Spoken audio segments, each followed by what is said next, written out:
Eu criei 5 filhos sozinha. Trabalhei a vida inteira para dar comida, teto e dignidade para cada um deles. E o pagamento que recebi foi ter minha aposentadoria tomada, meu corpo machucado e minha dignidade destruída dentro da minha própria casa. Fugi de madrugada aos 72 anos com uma sacola na mão. E dormi no chão de uma capela abandonada no meio do mato. Porque o chão daquela capela sem teto era mais seguro do que a casa onde eu morava com os meus próprios filhos.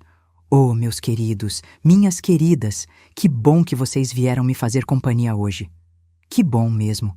Cheguem mais, puxa uma cadeira aqui do meu lado, que essa vovó tá com vontade de conversar. Vocês estão me encontrando aqui no quintal da casa paroquial, nesse solzinho gostoso da manhã, fazendo uma coisa que eu aprendi já grandona, viu? Estou fazendo sabão de cinza. Olha só esse tacho aqui no fogo, com a gordura derretendo devagarzinho, e ali do lado, o balde com a cinza de lenha que o seu Benedito, o zelador daqui, separou para mim. Misturo a cinza com água, coo bem coado num pano limpo, e depois junto com a gordura quente. Fica mexendo com essa colher de pau que já tá toda gasta de tanto uso, até virar aquela barra de sabão firme que limpa tudo. Limpa roupa, limpa panela, limpa chão. E eu sempre digo, se ao menos desse para limpar as mágoas da vida com sabão de cinza, eu já tinha feito uns 100 barras, meus filhos. Já tinha feito umas 1000. A dona Lúcia, a cozinheira daqui da casa paroquial, é quem me ensinou essa receita. Quando eu cheguei aqui, faz 4 anos já, eu não sabia fazer nada além de rapadura e queijo. A Lúcia foi me ensinando, com aquela paciência de santa que só gente boa de verdade tem. E hoje eu faço o sabão, faço pão de queijo do jeito mineiro dela. E ainda ajudo a cuidar da horta de temperos que o seu Benedito plantou ali no cantinho do jardim. Tem hortelã, cebolinha, coentro, manjericão. O cheiro de manhã é uma beleza, quando o sereno ainda tá molhando as folhinhas verdes. Eu venho aqui cedo, antes do sol esquentar, rego as mudas, converso com elas. Sim, meus filhos, eu converso com as plantas, porque planta ouve, planta sente, planta responde crescendo bonita quando a gente trata com carinho. E carinho é uma coisa que eu aprendi a dar para quem merece, depois de ter dado tanto para quem não soube receber. Meu nome é Perpétua. Perpétua Maria de Souza. Tenho 76 anos e moro aqui em Januária, no norte de Minas Gerais, essa terra de calor seco que racha o chão e racha a pele, mas que tem um povo forte, trabalhador, de fibra dura. Januária fica no Vale do São Francisco, para quem não conhece. Cidade pequena, de rua de terra, de feira de sábado, de gente que se conhece pelo nome e pelo apelido. Terra de rapadura, de queijo, de peixe do rio, de calor que parece que o sol tá grudado nas costas da gente. E é aqui que eu nasci, aqui que eu criei meus 5 filhos, e é aqui que eu estou até hoje. Só que agora não moro mais na minha casa. Moro num quartinho nos fundos da igreja matriz, na casa paroquial, com o padre Henrique, a dona Lúcia e o seu Benedito. E digo para vocês com toda a sinceridade do meu coração velho e cansado. Esses 3 seres humanos que não são do meu sangue me tratam melhor do que meus 4 filhos de sangue jamais me trataram em toda a vida. Mas antes de eu contar essa história toda, que é comprida e pesada e vai doer no coração de vocês como dói no meu, deixa eu fazer um pedidinho especial. Me contem aqui nos comentários de qual cidadezinha vocês estão me assistindo.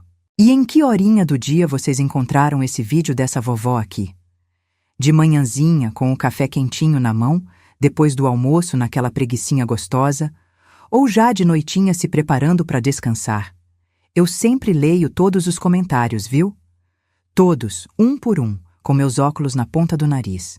E fico tão feliz de saber de onde vocês são e quando tiram um tempinho do dia para ouvir essa velhaça aqui.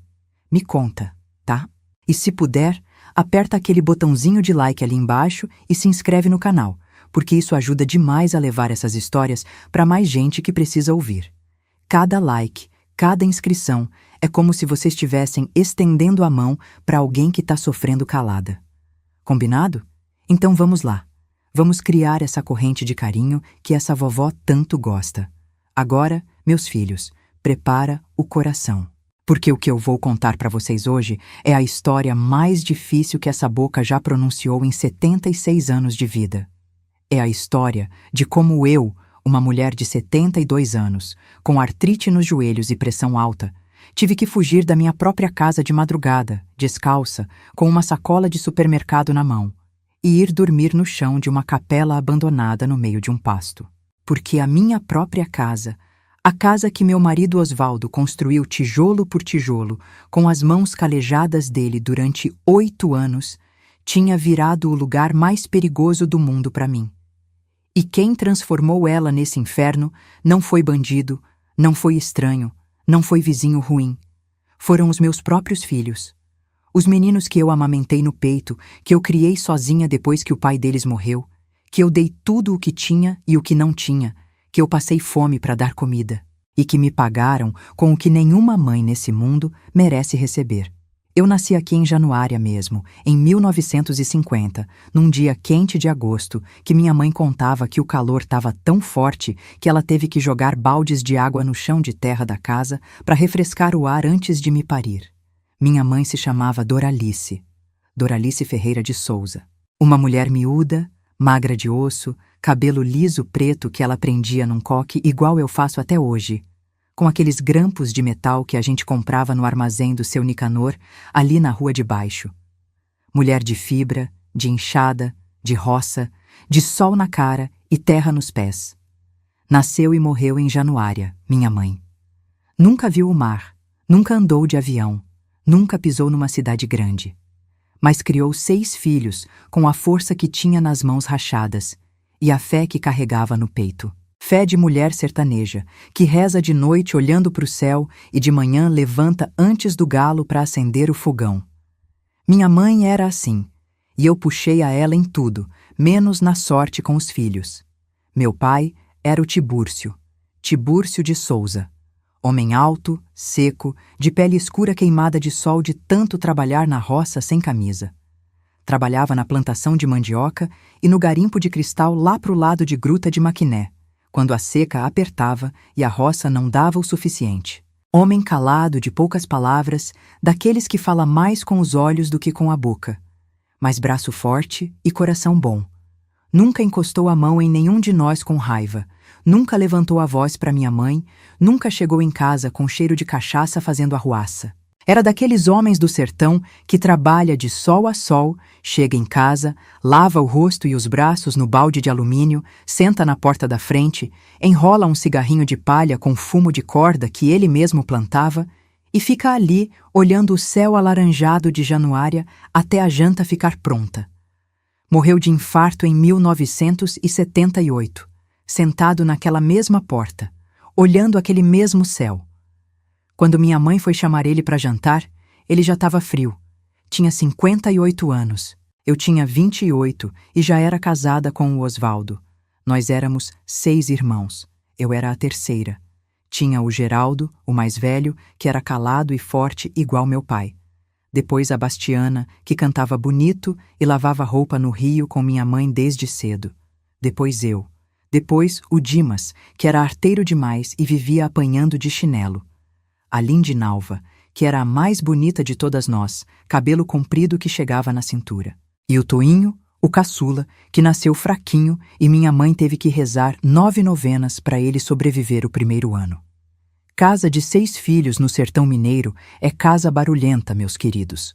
É grito de manhã para acordar, é briga de tarde por causa de brincadeira, é risada de noite quando meu pai contava história de assombração. A gente dormia amontoado, 3 num quarto, 3 no outro.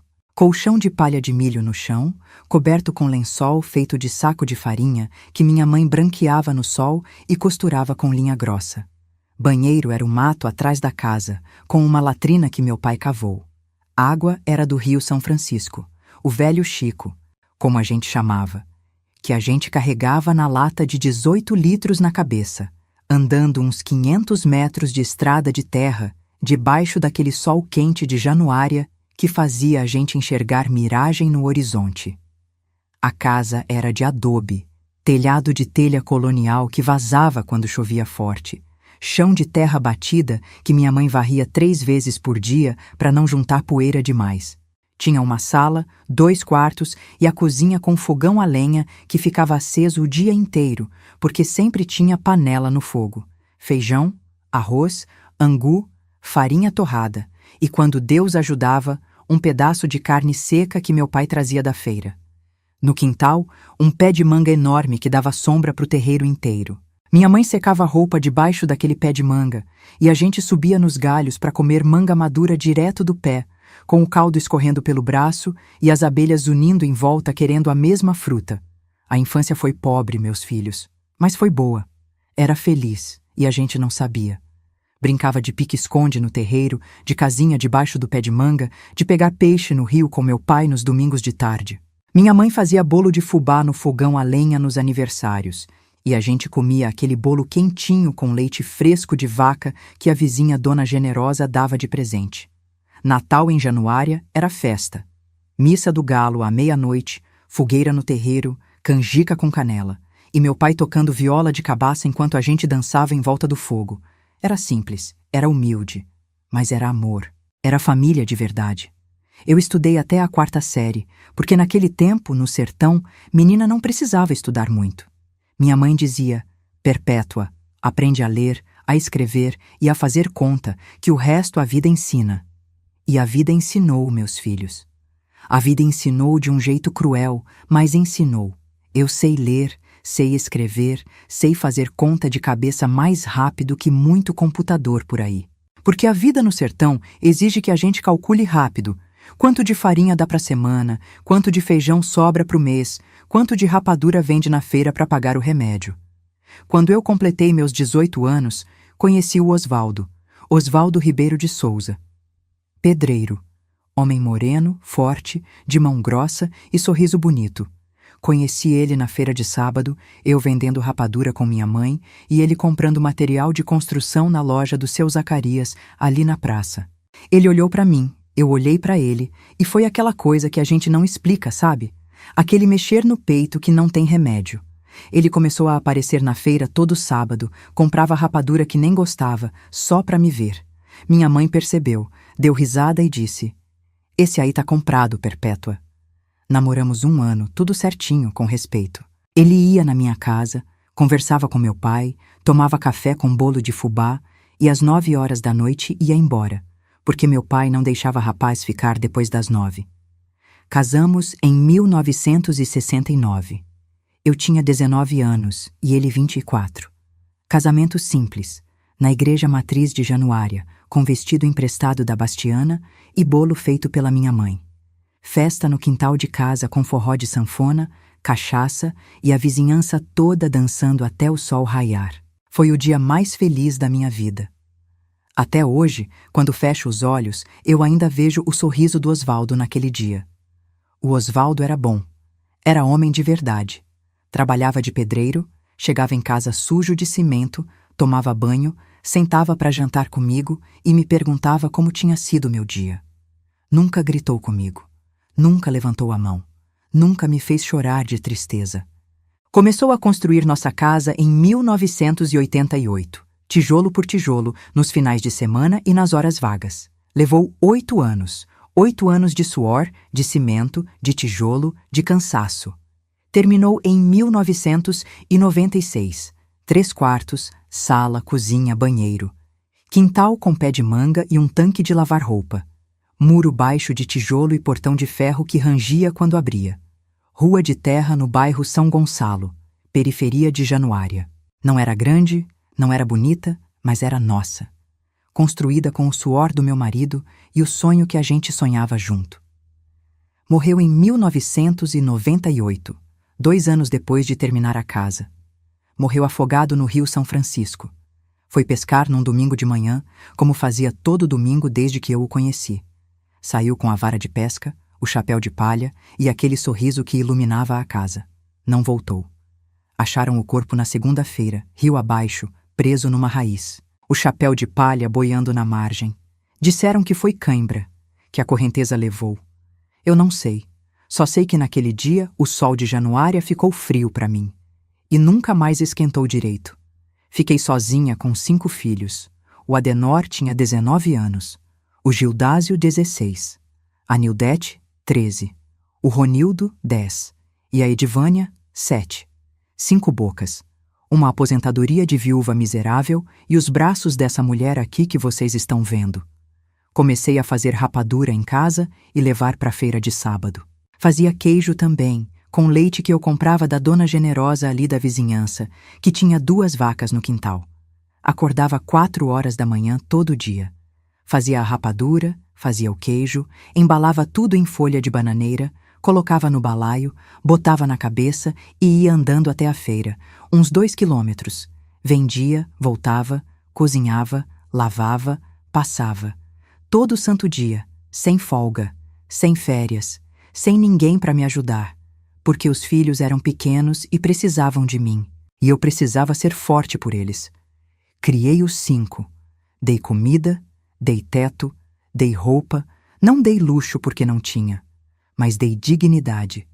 Nenhum dos meus filhos passou fome enquanto eu tinha 2 braços para trabalhar. E trabalhei. Trabalhei até as mãos racharem, até os joelhos doerem, até as costas não aguentarem mais. E quando eles cresceram, eu pensei, agora vou descansar. Agora meus filhos vão me dar sossego. Agora é a vez deles cuidarem de mim. Pensei errado, meus filhos. Pensei muito errado. Os meninos cresceram, saíram de casa, voltaram, saíram de novo, voltaram de novo. E cada vez que voltavam, traziam um pedaço de problema junto.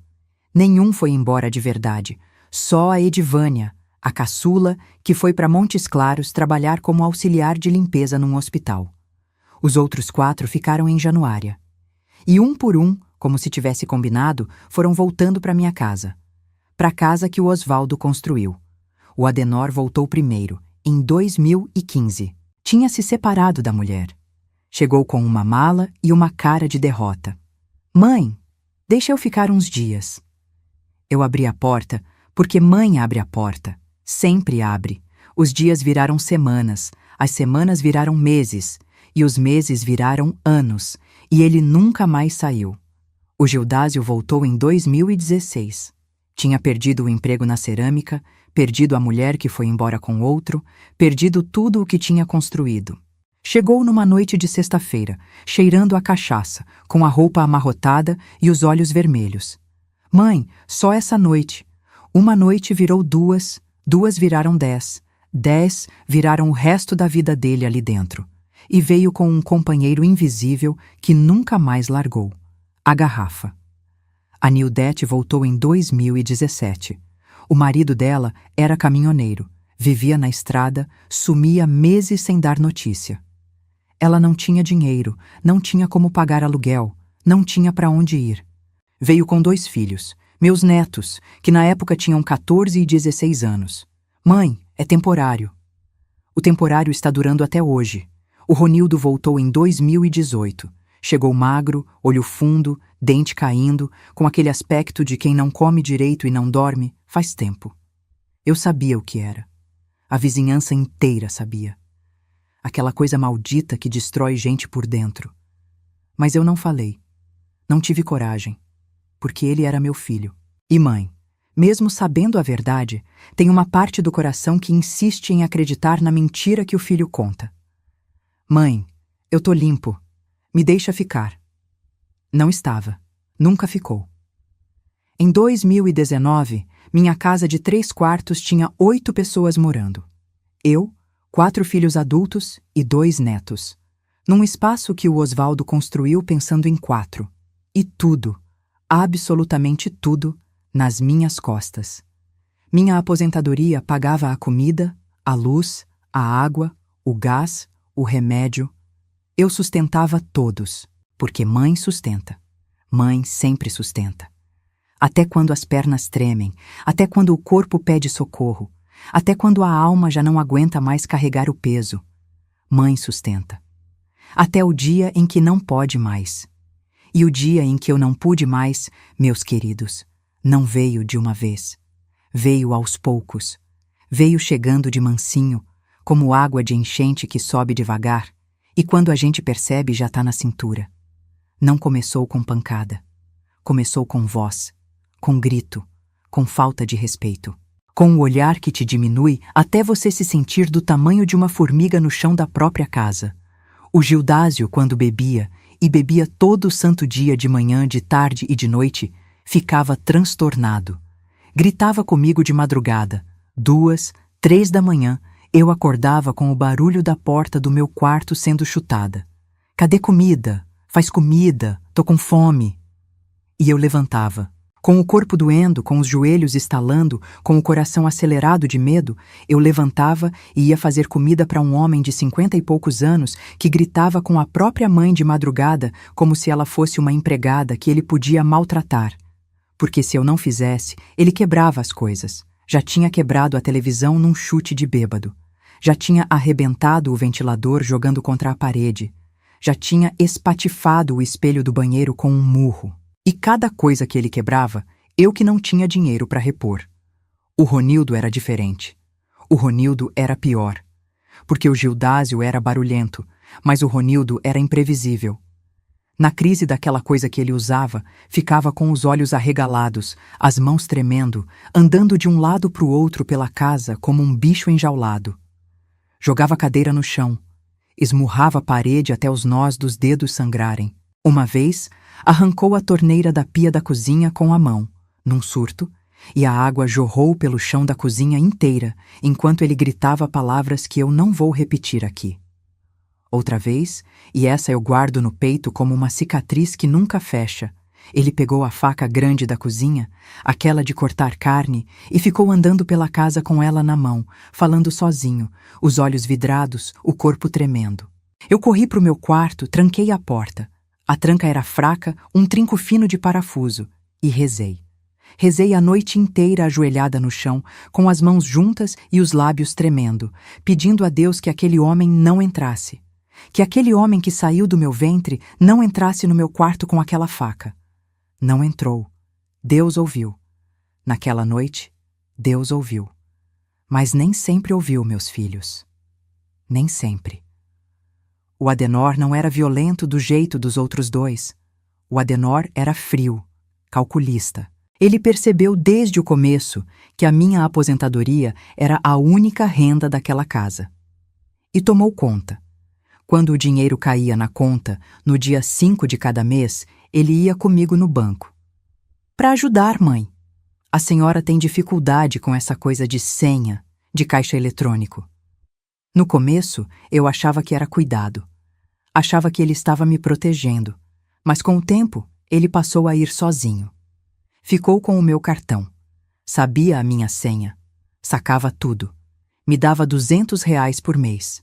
R$ 200 para um mês inteiro de comida para 8 pessoas. O resto, ele dizia que era para pagar as contas da casa. Mas as contas atrasavam do mesmo jeito. A luz cortaram 2 vezes.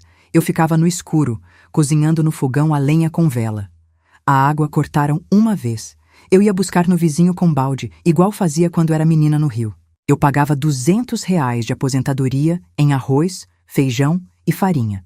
E ele gastava o resto em bar com o Gildásio, em coisa que eu nem quero imaginar com o Ronildo, e em sabe Deus mais o quê. A Nildete não batia, não gritava, não roubava. A Nildete fazia uma coisa que dói de um jeito diferente, um jeito que não deixa marca no corpo, mas abre buraco na alma. Ela fingia que não via. Vivia no quarto dela com os filhos, porta fechada, fone de ouvido no celular, assistindo coisa na internet. Os gritos de madrugada? Não ouvia. O barulho de coisa quebrando? Não ouvia. O choro da mãe? Não ouvia. Não queria ouvir. Porque ouvir significava agir, e agir significava enfrentar os irmãos. E enfrentar os irmãos significava ter que sair daquela casa e ir viver a vida dela com as próprias pernas. E ela não queria. Era mais cômodo fingir que estava tudo bem enquanto a mãe se destruía do outro lado da parede. Os netos dela, meus netos, de 14 e 16 anos quando chegaram, já adultos de 18 e 20 quando as coisas ficaram piores, me tratavam como se eu fosse um móvel da casa. Eu cozinhava para eles, lavava a roupa deles, limpava o chão que eles sujavam e eles passavam por mim como se eu fosse invisível. Vó, cadê o almoço?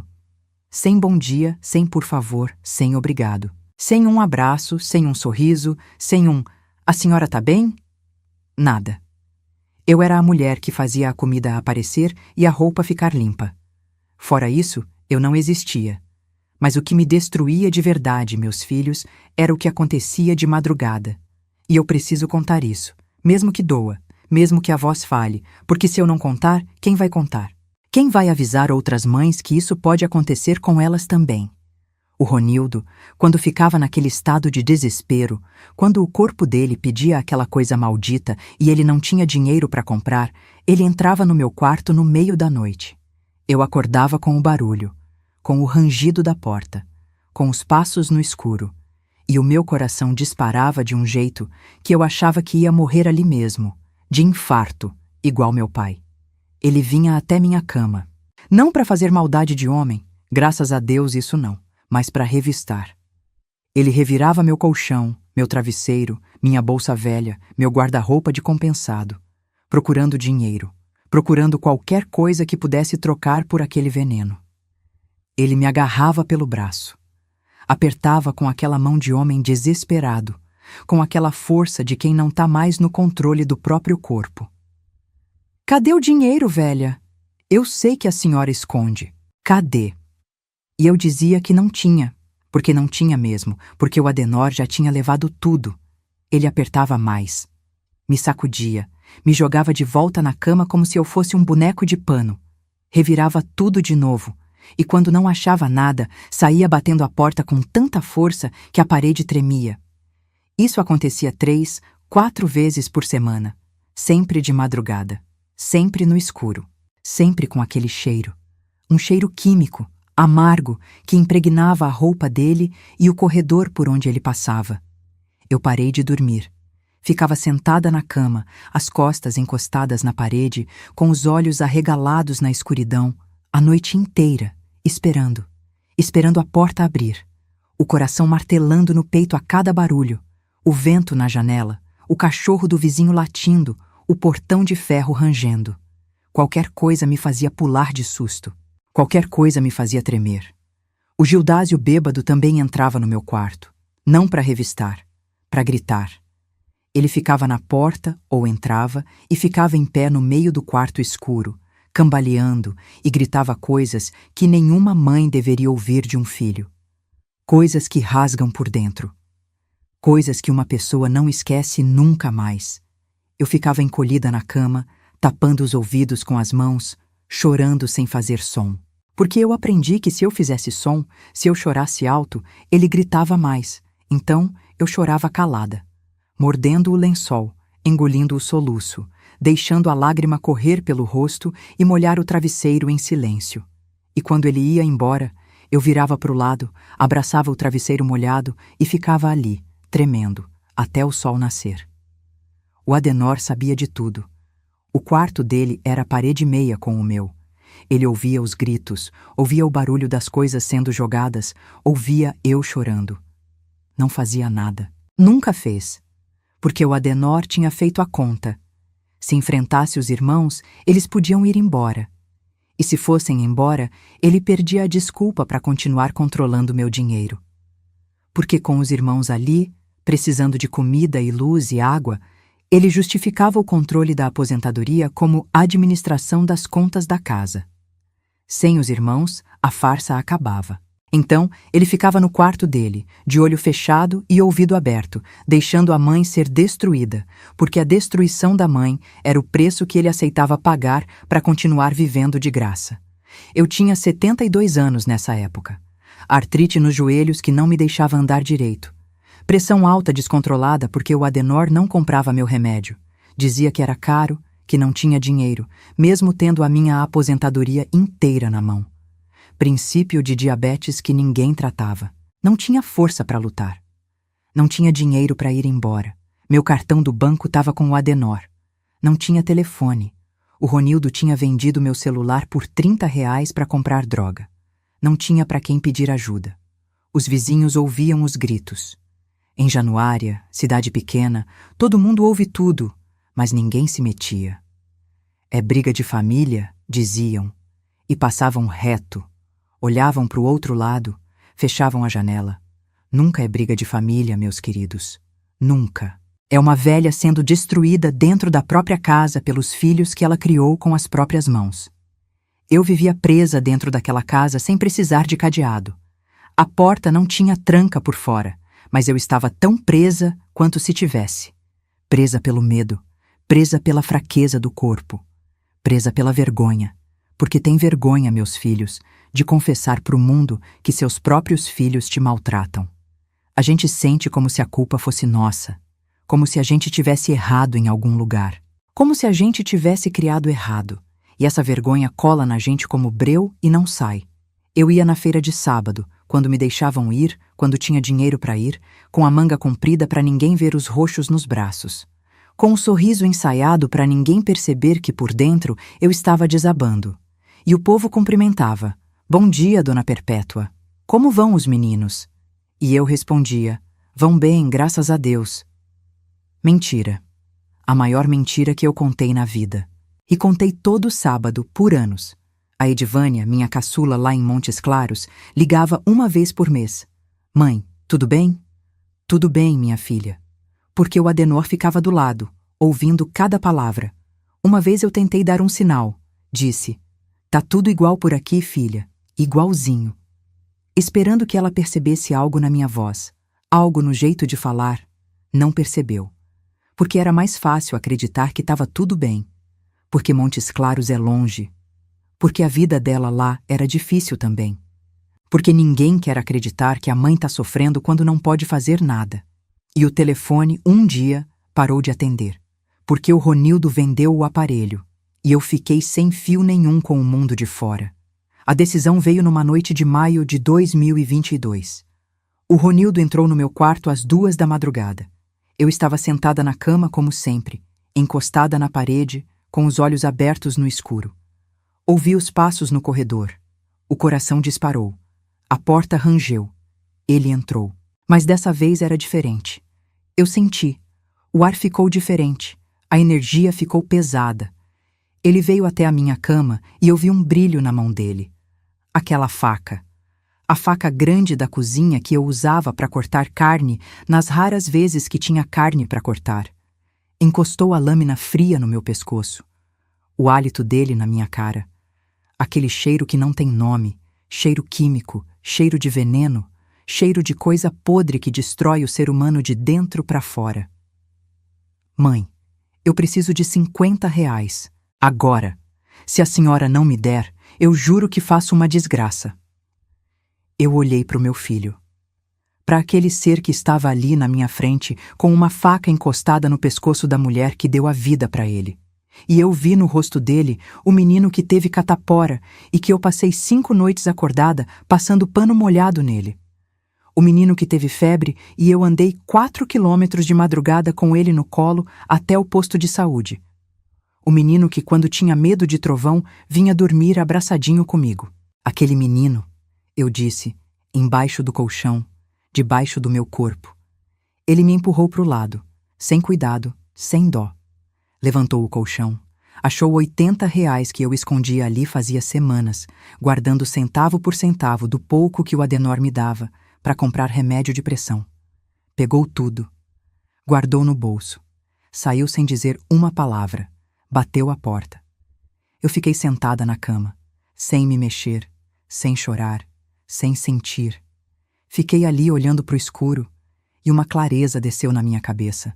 Uma clareza que só vem quando a pessoa chega no fundo do fundo, naquele lugar onde não existe mais abaixo.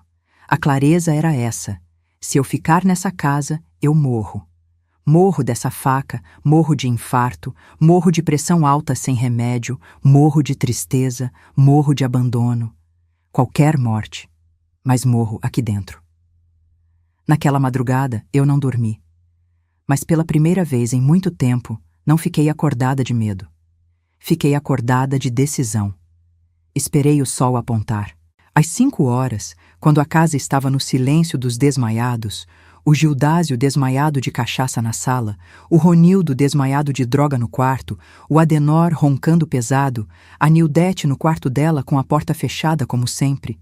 Eu levantei, devagar, sem fazer barulho. Peguei uma sacola de supermercado do armário da cozinha. Coloquei dentro uma muda de roupa, a minha Bíblia surrada que era da minha mãe, o meu documento de identidade que eu escondia dentro da fronha do travesseiro desde que o Ronildo começou a roubar tudo, e um pacote de biscoito Crayon Cracker que estava no fundo do armário. Fui até o portão de ferro, aquele portão que o Osvaldo colocou com as próprias mãos, que rangia toda vez que abria. Pus a mão no ferrolho, abri devagar, rangeu. Parei, prendendo a respiração. Olhei para trás. Ninguém. Nenhum barulho. Abri mais um pouco. O suficiente para passar meu corpo magro. Passei. Saí na rua de terra. Descalça, porque meus chinelos estavam na sala e eu não podia arriscar ir lá pegar. Descalça, com uma sacola na mão, no escuro do amanhecer de Januária. Comecei a andar, sem saber para onde, o coração batendo forte, mas não de medo dessa vez, de outra coisa, de algo que eu não sentia fazia anos e que demorei para reconhecer: liberdade. A rua de terra estava fria sob meus pés descalços. O ar da manhã entrava nos meus pulmões como se fosse a primeira vez que eu respirava de verdade. O céu ainda estava escuro, com umas estrelas teimosas que insistiam em brilhar. E eu andei. Saí do bairro São Gonçalo, peguei a estrada de terra que vai para o interior. E andei. 1 hora. 2 horas. O sol foi subindo devagar, pintando o horizonte de laranja e rosa. E o calor de Januária foi chegando junto. Os joelhos doíam a cada passo. A artrite gritava, as juntas estalavam, os músculos queimavam. Os pés sangravam no cascalho solto da estrada. Mas eu andei, porque parar era voltar, e voltar era morrer. Os pés me levaram para um lugar que eu não planejei ir, mas que meu coração conhecia sem precisar de mapa. A Capela de São Lázaro. Fica a 4 quilômetros da cidade, no meio de uma área de pasto abandonado, cercada de mato rasteiro e cupinzeiro. Construção antiga, paredes de adobe rachado, telhado de telha colonial com metade já caído, porta de madeira grossa sem tranca, comida pelos anos e pelo cupim. Minha mãe me levava nessa capela quando eu era menina. Tinha festa de São Lázaro todo mês de agosto. Fogueira, reza do terço, forró de sanfona, bolo de fubá. Eu lembrava do caminho como se tivesse andado ali ontem. Os pés sabiam. Empurrei a porta de madeira. Rangeu mais alto que o portão da minha casa. Entrei. Cheiro de mofo, de terra molhada, de tempo parado. Uma imagem de São Lázaro no altar de cimento, lascada, com a tinta descascando, um braço quebrado. 2 bancos de madeira comidos de cupim, cobertos de poeira e teia de aranha. Chão de terra batida com mato nascendo nas frestas. Sentei num banco. Passei a mão na madeira áspera. Abri o pacote de biscoito. Comi 3. Devagar. Cada biscoito mastigado com cuidado, como se fosse a última comida do mundo. Fui atrás da capela e achei uma bica, uma mina d'água que brotava de uma pedra e corria por um cano de PVC improvisado. Água limpa, fria, cristalina. Bebi com as mãos em concha. Lavei o rosto. Lavei os pés que sangravam. Voltei para dentro. Coloquei a sacola de roupa como travesseiro no banco de madeira. Deitei e dormi. Dormi de dia, com o sol entrando pelas frestas do telhado quebrado e fazendo riscos de luz no chão de terra. E dormi sem medo. Pela primeira vez em anos, meus queridos, eu dormi sem o coração disparado, sem o ouvido atento para a porta, sem o corpo encolhido esperando a mão que agarra, o grito que destrói, a faca que ameaça. Dormi e sonhei com o Osvaldo. Ele estava sentado na porta da nossa casa, fumando o cigarrinho de palha, olhando o céu de Januária. Virou para mim e sorriu. Não disse nada. Só sorriu. Aquele sorriso que era a coisa mais bonita que eu já vi nessa vida. E no sonho eu entendi que estava no lugar certo, que São Lázaro, o santo dos doentes, dos sofredores, dos esquecidos, estava me abrigando, como se a capela fosse os braços dele me envolvendo. Fiquei ali, 1 dia, 2, 1 semana. Comi o biscoito até acabar. Depois descobri um pé de manga atrás da capela, carregado de manga madura caindo no chão sem ninguém para colher. Comi manga no café, manga no almoço, manga na janta. Bebi água da bica.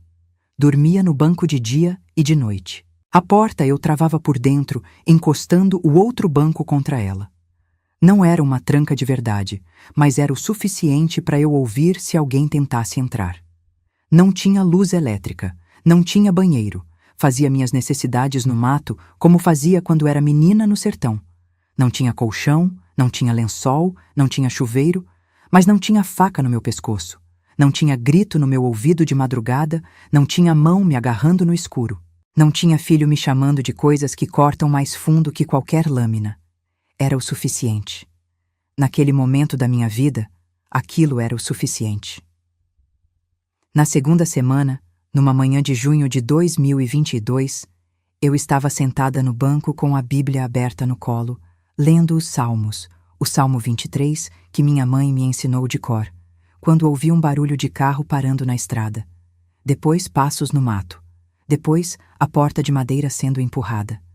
Era o Padre Henrique. Padre Henrique Maciel, pároco da Igreja Matriz de Januária há 14 anos. Homem calmo, barba grisalha, olho manso, de quem já viu muito sofrimento nessa vida e aprendeu que a melhor coisa que se pode fazer é ouvir. Nasceu em Brasília de Minas, estudou o seminário em Diamantina e veio parar em Januária por designação da diocese. Padre de interior. Batiza, casa, enterra, visita doente, resolve briga de vizinho, aconselha casal em crise, consola viúva, dá bronca em marido que bebe demais. Conhece cada família da cidade pelo nome, pelo sobrenome e pela história. Ele fazia visita pastoral nas comunidades rurais uma vez por mês. Passava de carro pela estrada e viu fumaça saindo da capela. Eu tinha feito uma fogueirinha no quintal para espantar os mosquitos que me atormentavam de noite. Parou o carro. Veio ver o que era. Me encontrou ali dentro. Magra, suja, descalça, com os olhos mais cansados que ele já viu num ser humano. Ele me disse isso depois, com a voz embargada. Dona Perpétua, a senhora está morando aqui? Eu olhei para ele. Conhecia o padre. Todo mundo em Januária conhece. E algo dentro de mim, algo que estava trancado há anos debaixo de camadas de medo e vergonha, se soltou. Como uma represa que não aguenta mais o peso da água e arrebenta de uma vez. Tô, padre. Por quê? E eu contei. Tudo, palavra por palavra, sem enfeite, sem disfarce, sem tentar amenizar. Contei do Adenor pegando meu dinheiro, do Gildásio gritando de madrugada, do Ronildo com a faca no meu pescoço, da Nildete fingindo que não via nada enquanto eu me desmanchava do outro lado da parede. Contei dos roxos nos braços que eu escondia com manga comprida, do medo que não me deixava dormir, das noites em claro esperando a porta abrir, da sacola com biscoito Cream Cracker e da fuga de madrugada descalça pela estrada de terra. O padre ouviu tudo sentado no outro banco de cupim, sem interromper, sem fazer cara de espanto, sem dizer "meu Deus" ou "que horror". Calmo, as mãos cruzadas no colo, os olhos nos meus, ouvindo como só padre de interior sabe ouvir, com o corpo inteiro, com a alma aberta, com a paciência de quem sabe que a pessoa que está falando precisa muito mais ser ouvida do que aconselhada. Quando eu terminei, ele ficou em silêncio. Quase 1 minuto inteiro de silêncio. O vento entrando pelas frestas do telhado. Um passarinho cantando lá fora. O São Lázaro lascado nos olhando do altar. Depois ele disse com aquela voz mansa que ele tem: Dona Perpétua, a senhora não vai ficar aqui. A senhora vai comigo. Para onde, padre? Para casa paroquial. Tem um quarto de hóspede que não usa ninguém há anos. Tem cama de verdade. Tem colchão, tem lençol limpo, tem banheiro com chuveiro quente. Tem comida 3 vezes por dia. E tem porta com chave, que a senhora tranca por dentro. E ninguém, dona, abre. Eu olhei para aquele homem. Para o homem que eu não pari, que eu não criei, que eu não dei de mamar, que não era do meu sangue. Oferecendo o que meus 4 filhos de sangue me tiraram, um lugar seguro, um teto sem medo, uma porta com chave. Chorei. Chorei tanto que o padre ficou preocupado. Achou que eu estava passando mal. Veio pro meu lado, colocou a mão no meu ombro, suave, e disse: "Chora, Dona Perpétua, chora tudo, mas depois a senhora levanta e vem comigo, porque a senhora já dormiu tempo demais no chão." Levantei, as pernas tremiam. Peguei minha sacola, minha Bíblia, olhei para São Lázaro lascado no altar, fiz o sinal da cruz, agradeci em pensamento e fui com ele. A casa paroquial fica nos fundos da igreja matriz. Casa antiga, grande, bem cuidada. Paredes brancas, janelas de madeira pintadas de azul, varanda com cadeira de balanço. O padre mora lá com a dona Lúcia, que é a cozinheira. Mulher de 63 anos, rosto redondo, sorriso largo, que cozinha como se cada prato fosse um ato de amor. E o seu Benedito, de 70, que é o zelador, cuida do jardim, da manutenção e faz tudo o que precisa ser feito sem nunca reclamar. O quarto de hóspede é simples. Cama de solteiro com colchão bom, não de palha, não de espuma velha, colchão de mola, firme e macio ao mesmo tempo. Lençol branco, limpo, cheirando a sabão. Ventilador de teto. Guarda-roupa pequeno de compensado, banheiro próprio, com chuveiro quente, vaso sanitário, pia com espelho e porta com chave de metal. Chave de verdade. Que tranca de verdade. Quando eu entrei naquele quarto e vi a cama feita com aquele lençol branco esticado, eu parei na porta. Não consegui entrar. As pernas travaram. A dona Lúcia veio atrás de mim, gentil, e disse: "Entra, dona, é seu." Meu. Enquanto a senhora precisar, é seu. Sentei na cama, passei a mão no lençol, limpo, cheiroso. Sem mancha, sem rasgo, sem mofo, sem cheiro de suor alheio. Lençol de gente que é cuidada, de gente que é tratada como gente. Tomei banho. A dona Lúcia separou sabonete novo, toalha limpa, shampoo. Entrei no chuveiro e abri a água quente. Fiquei debaixo daquela água uns 20 minutos, chorando. Não de tristeza, de alívio. Um alívio tão grande que parecia que cada gota de água quente levava um pedaço de dor embora junto. Lavava o medo, lavava a vergonha, lavava as noites sem dormir. Lavava o cheiro daquela casa que eu deixei para trás. Saí do banho. Tinha roupa limpa na cama. A dona Lúcia separou das doações da igreja. Vestido simples de algodão, chinelo de dedo novo, roupa de baixo. Vesti. Me olhei no espelho do banheiro. Quase não me reconheci. Magra, abatida, olheira roxa tão funda que parecia pintada, mas limpa, viva, inteira, ainda de pé. O padre me chamou para jantar. Mesa com toalha de tecido, prato de louça, copo de vidro, arroz branco soltinho, feijão grosso de Minas com bastante caldo, carne de panela desfiando no garfo, salada de alface e tomate. Ele, a dona Lúcia, o seu Benedito e eu. O padre rezou antes de comer, o Pai Nosso, curto e sincero. Eu rezei junto, com a voz falhando de emoção.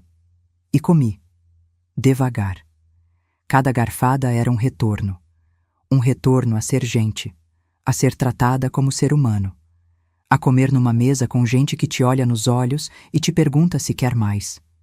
Depois do jantar, fui pro quarto. Tranquei a porta. Testei a tranca, firme, segura, de metal. Girei a chave 2 vezes, encostei a mão na porta fechada e senti a solidez dela.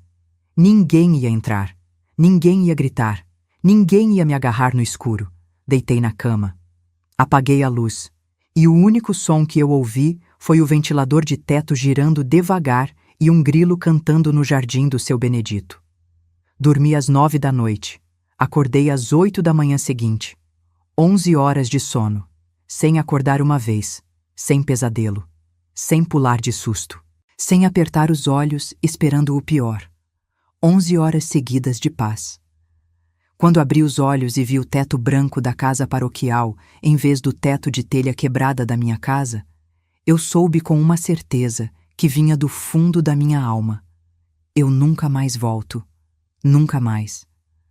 Os filhos levaram 4 dias para perceber que eu tinha sumido. 4 dias. A mãe sai de casa e leva 4 dias para alguém sentir falta. E o Adenor, que foi o primeiro a perceber, não sentiu falta de mim. Sentiu falta da comida pronta. Sentiu falta de quem lavava a roupa dele, quem limpava o chão, quem cozinhava o feijão. A mãe era o serviço. Sem o serviço, ele percebeu que a mãe tinha sumido. Começaram a procurar. Foram nos vizinhos. Alguém viu minha mãe? A dona Socorro, a vizinha da esquina que ouviu meus gritos durante anos e nunca se meteu, olhou para eles com uma cara que dizia tudo e respondeu: "Não sei onde ela tá, mas sei por que ela foi." Ninguém sabia. Ou ninguém quis dizer. Foram na delegacia. O Adenor deu queixa de desaparecimento e disse para o delegado: "Olha a maldade, meus queridos, olha a frieza." Disse que eu tinha demência, que eu andava confusa, que eu fugi sem saber o que estava fazendo. Demência. O homem que roubava minha aposentadoria foi na delegacia dizer que eu era louca para ninguém acreditar em mim se eu aparecesse contando a verdade. A polícia começou a busca. Rodaram a cidade, perguntaram nas comunidades rurais. Não me acharam. Porque ninguém pensou na capela de São Lázaro. E quando pensaram, eu já estava na casa paroquial, segura, com porta trancada e gente de bem ao meu redor. O padre Henrique foi procurado pela polícia. "Padre, a senhora Perpétua está desaparecida. Os filhos estão procurando." O padre olhou para o policial, firme, sem vacilar, e disse: "Ela tá comigo. Tá segura. E os filhos que quiserem ver ela vão conversar comigo primeiro. Antes de chegar perto da mãe deles, vão me explicar por que uma mulher de 72 anos preferiu dormir no chão de uma capela abandonada do que ficar debaixo do mesmo teto que eles." O policial voltou para a delegacia e contou. O delegado, Dr. Weverton, delegado de Januária, chamou os 4 filhos, separou cada um numa sala e fez o que ninguém tinha feito em todos aqueles anos. Perguntou, ouviu, investigou, cada um contou a versão bonita, a versão ensaiada. "Minha mãe é confusa. A gente cuida bem dela. Ela fugiu porque não tá no juízo." Os 4 repetiram a mesma mentira com pequenas variações, como se tivessem combinado, e provavelmente tinham. Depois o delegado ouviu o padre. Ouviu a dona Lúcia. Ouviu a dona Socorro. Ouviu outros vizinhos que sabiam dos gritos, da bagunça, da degradação daquela casa. Gente que ouviu e calou por anos, mas que na frente de um delegado com caneta e papel na mão, encontrou a coragem de falar. Depois ouviu eu. Fui na delegacia acompanhada do padre.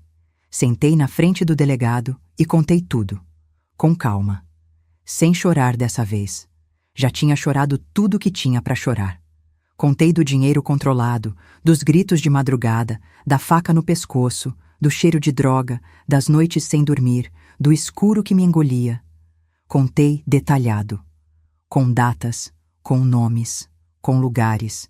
Porque quando a gente sofre, a gente grava cada detalhe, meus filhos. A memória do sofrimento é a mais afiada que existe. O delegado mandou fazer perícia na casa. Encontraram parede com marca de soco, porta do meu quarto com trinco arrancado por fora. O Ronildo tinha arrancado numa noite de fúria. Colchão rasgado onde ele procurava dinheiro, garrafas de cachaça e latas de cerveja espalhadas pela sala e pelo quintal. E no quarto do Ronildo, apetrechos de uso de droga. Mandou fazer perícia médica em mim. O laudo do legista descreveu marcas em diferentes estágios de cicatrização nos braços e nos pulsos, desnutrição leve, pressão arterial gravemente descontrolada por falta de medicação e sinais de estresse pós-traumático. O médico escreveu no relatório, e essa frase eu decorei: lesões compatíveis com agressão física continuada e maus tratos à pessoa idosa. Mandou investigar a conta bancária. E aí, meus queridos, veio a prova que eu sozinha nunca conseguiria provar. Descobriram que o Adenor sacava minha aposentadoria inteira todo mês desde 2018. Em 4 anos, desviou mais de 60 mil reais. Tinha uma procuração no banco que ele me fez assinar, dizendo que era para facilitar. "Assina aqui, mãe, que assim eu resolvo as coisas no banco para a senhora sem precisar ir lá." E eu assinei, porque era meu filho. E mãe confia. Mãe sempre confia, até quando não devia. O delegado indiciou os 4. Todos. O Adenor, por se apropriar do meu dinheiro, por maus tratos e por me manter presa naquela situação. O Gildásio, por maus tratos, ameaça e lesão. O Ronildo, por maus tratos, por me ameaçar com a faca, por lesão e por porte de droga. E a Nildete, por omissão, porque sabia de tudo, via tudo, ouvia tudo e não fez nada. E pela lei que protege os idosos nesse país, não fazer nada quando se sabe que um idoso está sendo maltratado é crime. Os 4 foram presos em outubro de 2022, no mesmo dia. Viatura na porta da minha casa, a casa que o Osvaldo construiu com as próprias mãos, levando meus 4 filhos. Eu não assisti. Estava na casa paroquial tomando café com bolo de milho que a dona Lúcia fez. Soube depois. E não senti alegria, não senti alívio, não senti vitória. Senti um vazio imenso. Um vazio frio e pesado que se instalou no peito e ficou ali por semanas. Porque mãe que vê os filhos nessa situação não sente que ganhou nada. Sente que perdeu tudo. Mesmo que a culpa não seja dela. Mesmo que ela tenha feito tudo certo. Mesmo que ela tenha dado o melhor de si. A dor é a mesma. O julgamento foi em 2023. Os 4 juntos no banco dos réus. Eu depus. O padre depôs. A dona Socorro depôs. O legista depôs. O perito do banco depôs. A sala do tribunal estava cheia de gente de Januária que veio ver.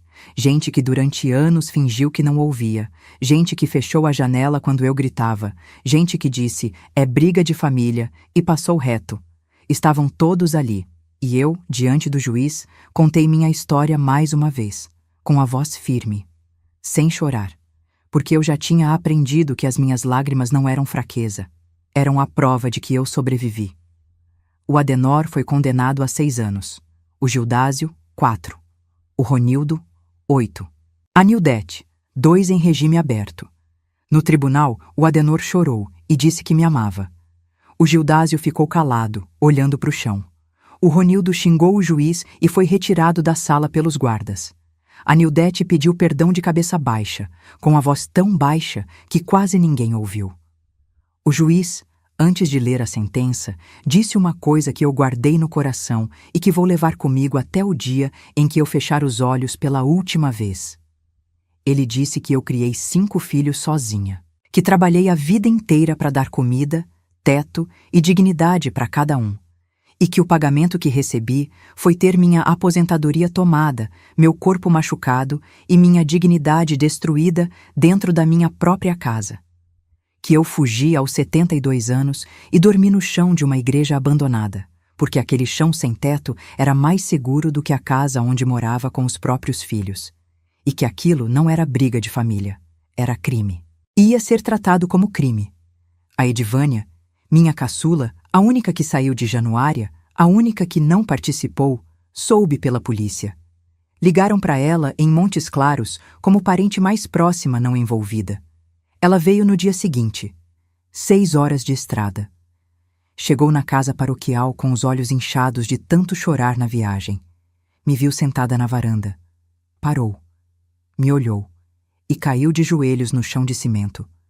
Mãe, perdão. Eu devia ter vindo. Eu devia ter tirado a senhora de lá. A senhora ligava e dizia que estava tudo bem, e eu acreditava porque era mais fácil acreditar. Eu dizia que estava bem porque o Adenor ficava do lado ouvindo minha filha. Ela chorou tanto que o padre trouxe água com açúcar. Ficou ajoelhada na varanda chorando até secar. Depois sentou do meu lado, em silêncio, segurando minha mão com as 2 mãos dela, apertando como se tivesse medo de me perder de novo. Ficou assim o resto da tarde inteira, sem falar nada, só segurando minha mão. E era o suficiente. A Edivânia quis me levar para Montes Claros. Mãe, vem morar comigo? Eu cuido da senhora. Eu agradeci. Agradeci de coração. Mas disse não.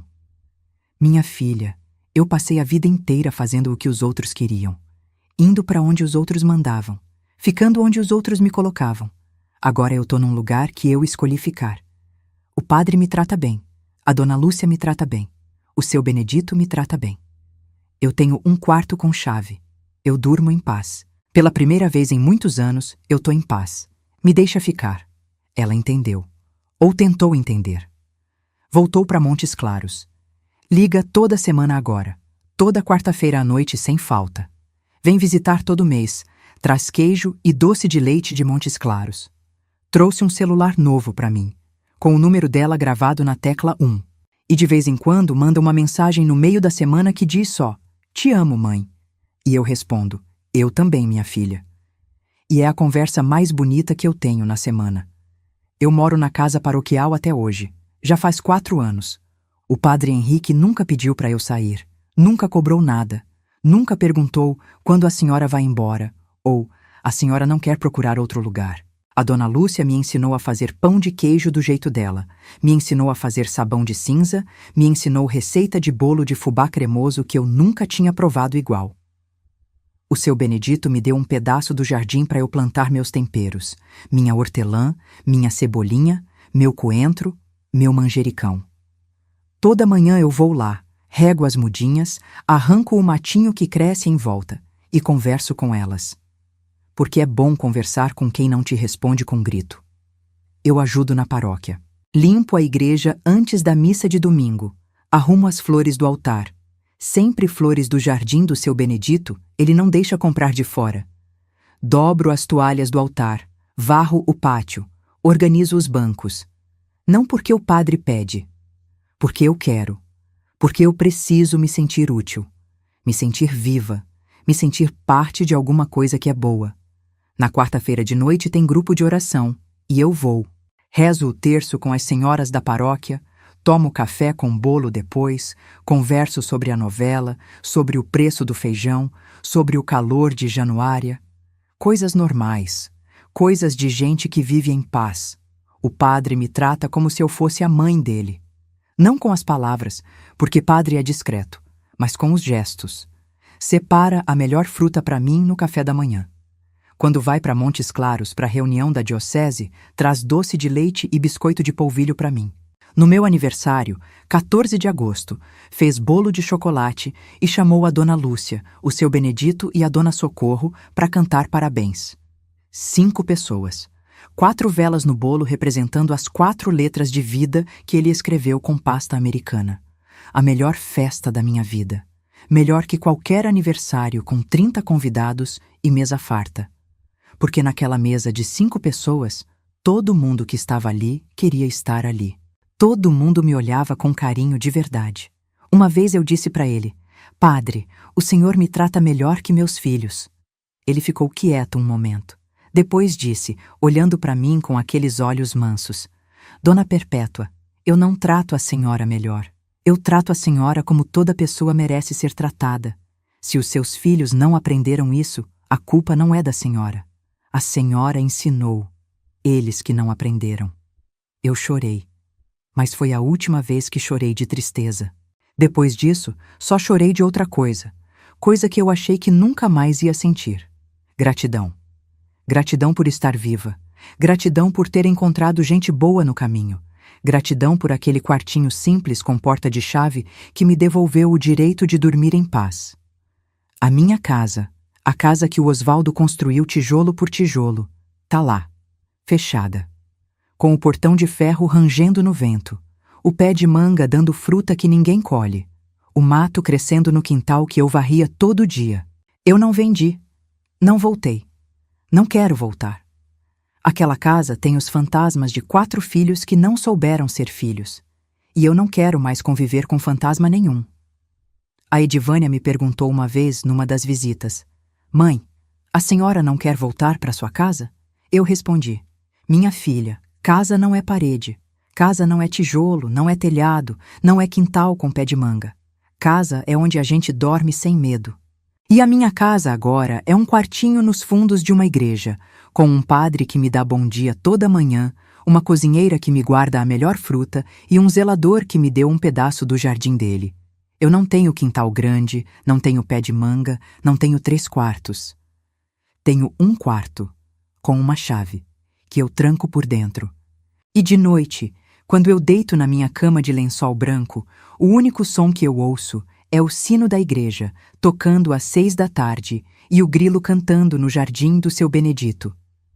E sabe o que eu te digo, minha filha? Depois de tudo que essa vovó passou, grilo cantando é o som mais bonito do mundo. Porque grilo cantando quer dizer que tá tudo quieto, tá tudo em paz. E eu, depois de 72 anos, finalmente aprendi o que é paz. E eu tranco minha porta. E eu durmo. Meus queridos, minhas queridas, se vocês chegaram até aqui comigo, se ouviram essa vovó até o final, eu quero falar uma coisa direto do meu coração para o coração de vocês. Se alguém que está assistindo esse vídeo agora conhece uma pessoa idosa que vive numa situação parecida com a minha, uma avó, um avô, uma mãe, um pai, que está sendo maltratado dentro da própria casa pelos próprios filhos, por favor, não feche os olhos. Não diga que é briga de família. Não vire a cara.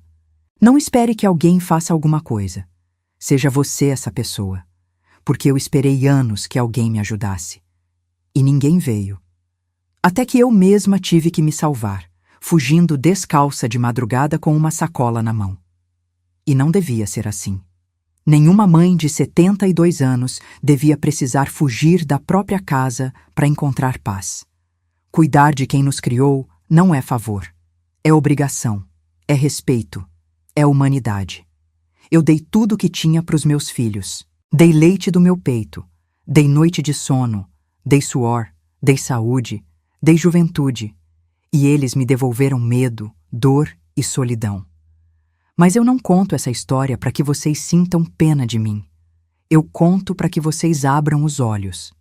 Para que vocês olhem para o idoso que mora do lado da casa de vocês e perguntem: ele tá bem?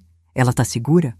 Porque às vezes a resposta está nos olhos cansados, nas mangas compridas no dia de calor, no sorriso que não chega nos olhos. E uma pergunta, uma simples pergunta feita com carinho, pode ser o começo da libertação de alguém. E se é você que está passando por isso, se é você que está escondendo os roxos e engolindo o choro, eu te digo com toda a autoridade de quem viveu e sobreviveu: sai. Sai enquanto você pode. Não importa para onde. Uma capela abandonada no meio do mato foi melhor que a minha casa de 3 quartos com 4 filhos dentro. Qualquer lugar onde você dorme sem medo é melhor do que o palácio onde você dorme tremendo. Procure ajuda. Em qualquer país que você esteja, existem pessoas e organizações prontas para estender a mão. Você não precisa carregar esse peso sozinha. Eu carreguei por anos. E quase morri debaixo dele. E agora o meu pedido final, meus amores. Se essa história tocou o coração de vocês, se vocês sentiram alguma coisa aqui dentro enquanto ouviam essa vovó, eu peço: se inscreve nesse canal agora.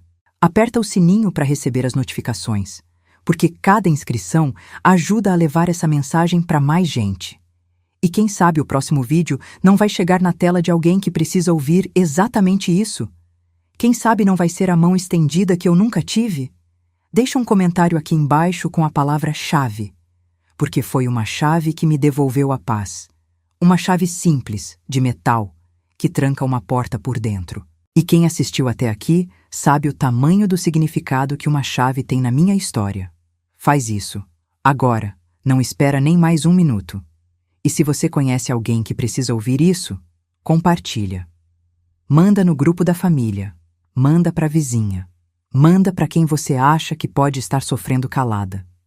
Porque a gente nunca sabe quem está do outro lado da tela precisando de um empurrãozinho de coragem. Eu não conto minha história para ganhar visualização nem para fazer vocês chorarem. Eu conto porque o silêncio protege quem machuca. E eu fiquei em silêncio tempo demais.